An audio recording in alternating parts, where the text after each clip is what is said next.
There's a case that I'm tremendously upset about in Indiana a month or two ago. The hunter. The hunter.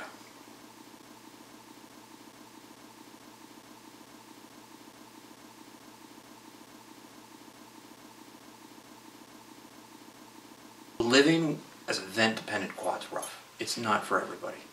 I think the decision to go on a vent's not for everyone. But the cultural expectation not to go on the vent makes a nuanced, educated decision impossible. So it's about the framing. And this is a big issue that I have with contemporary rehabilitation for children and adults, particularly the people that have experienced a spinal cord injury, is that it's very, very short. It could be a matter of literally weeks. The focus is not on what it should be, maintenance of your body, meaning how do you manage to pee and poop. I've joked with people that I want to join the shit and piss club. When you can control that, everything else is possible. And that's a trick after you're paralyzed. It takes, as a non-MD, I can say it takes 2 to 5 years before your body really gets accustomed to being paralyzed. I look at myself now, I haven't had a urinary tract infection in 25 plus years. You know, really know what I'm doing. What I learned came from other paralyzed people. I haven't learned squat from a physical therapist or an occupational therapist or a social worker or a physician, and I'm not criticizing them. That's not their job, frankly. But without exposure to other people with a disability, comparable disabilities, without an exposure to disability culture, that's a real problem, because the negativity is all one is going to say. Look, I don't want to be paralyzed. Being paralyzed sucks. It does. There's no way around it. So what? Everybody has an aspect of their life that they don't like. You know, name one woman that says, well, look in the mirror and say, my God, I've got a great body. It's never going to happen. We all have our issues. Mine just happens to be very, very obvious. You could pass a guy with schizophrenia, not know it, and he's a lot more disabled than I am, in need of a lot more social support. But people don't know that. People don't know what others can do. Tim Bowers died within 24 hours of a cervical injury, and he was told that he would never hold his child, that he would never hunt again, that he would live in a nursing home. These are all real possibilities. Are they inevitable? No. And in fact, the best hunter in the nation, as I am told, I'm not a hunter guy, lives in Indiana and hunts from a sip and puff wheelchair. Why wasn't he brought in?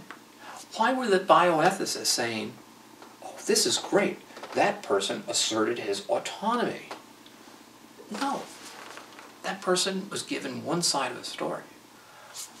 Our side of the story is just not told, not wanted, not appreciated. We are ex-nate.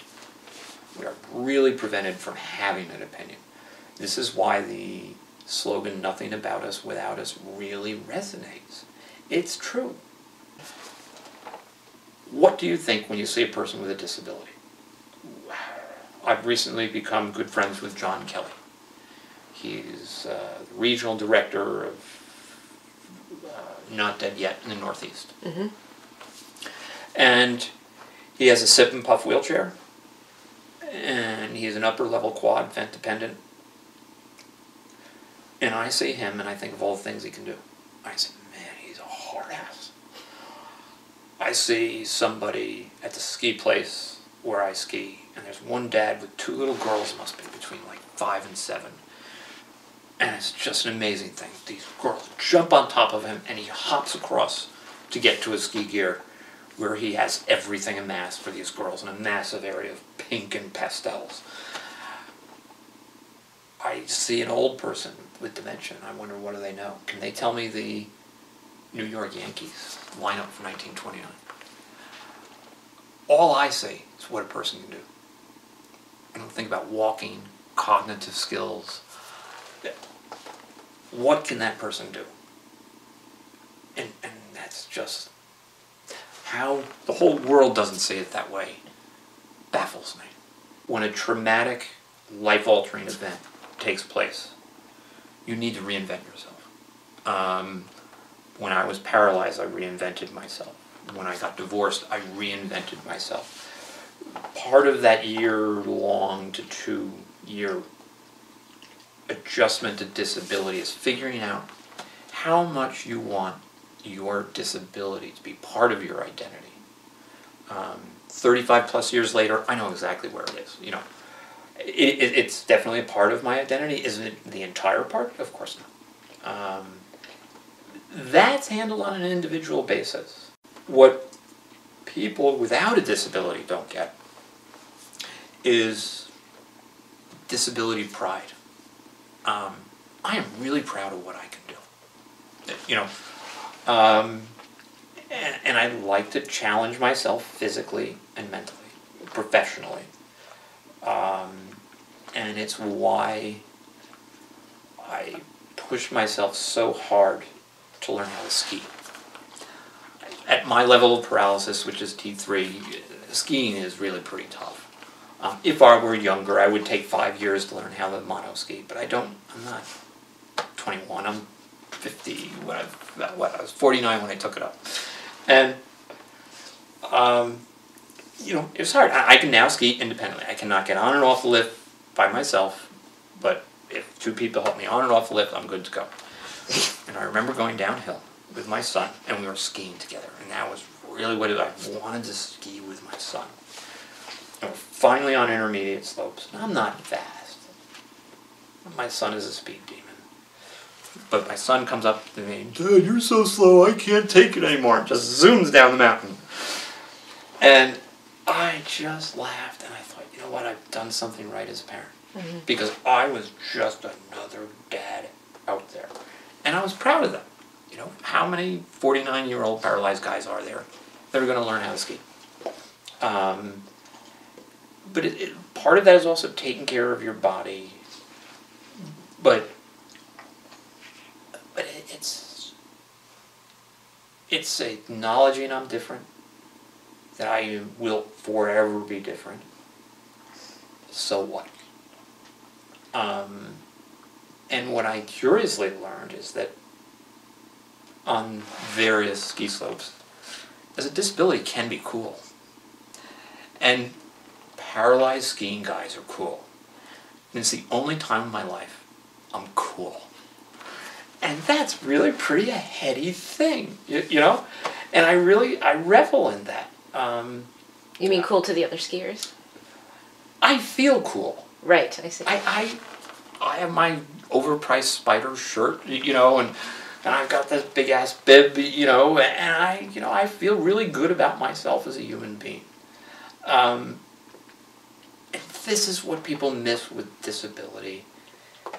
And this is where the divide is between people that grew up before the ADA and afterwards, because I was in New Hampshire at Loon Mountain, which is a very big adaptive program. And I was showing up on a midweek, which is unusual, and I noticed that the New Hampshire ski team bus showed up. And on the back of the bus, the big bus, not the little bus, big cultural divide there, is a young teen girl on the ski team with her own rig of mono-ski. And she's got all her own gear and giggling, laughing, ignoring me, which was great.